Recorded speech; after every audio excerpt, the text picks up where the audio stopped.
Richard, thanks for your time as always. Nice to see you here supporting David. I know he's a business partner as well, obviously, but it's good to have the A-team around for a fight like this. Thank you very much. Happy to be here to support my friend and partner David Haye, but as well here to obviously look after one of our young fighters, Joyce, who is trying to make history on his own on Saturday night, trying to become the first one ever to win the Commonwealth title in only his fourth fight. I mean, how big a achievement would that be? I mean, in perspective to everything that he's done so far, it seems like this is probably his greatest challenge. Absolutely, no. I think I have big hopes for Joyce. He is a terrific fighter. Many felt that he should have won the gold in Rio, but now he is on a course to, as I said before, become the youngest ever, or the first ever, to win the Commonwealth belt in only his fourth fight. And then obviously he has his sights set on a world title fight sometime next year. So you reckon this would elevate him into that position, and he's ready, more importantly? He is ready. You watch, he is ready. Richard, I wonder, I've seen a maturer side of David Haye since the turn of the year, really. I mean, I follow him quite closely on social network, and he seems to be evolving into a man that kind of accepts that this part of his career is finished and he's going to transition into a next part of his career, but he needs to be carrying himself in a certain way. I wonder if you anything to do with that, or if you've acknowledged that change. Well, you know, David Haye is one of the most charismatic personalities in any sport, let alone boxing.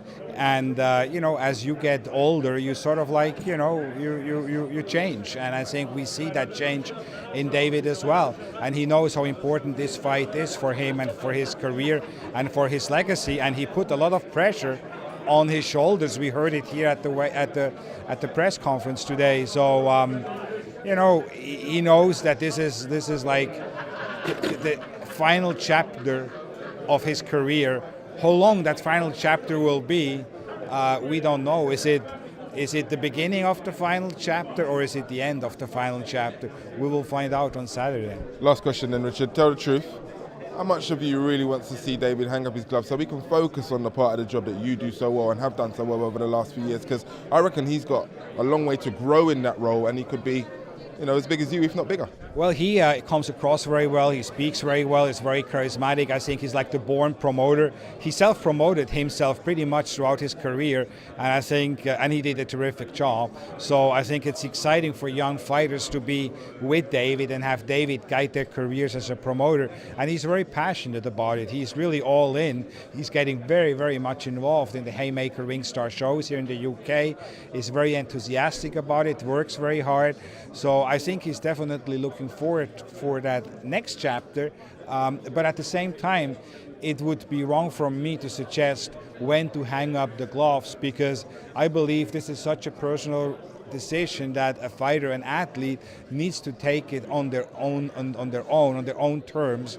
Because if they listen to anybody, well, I think it's time to hang up or things like that, they'll regret it later and they will want to come back.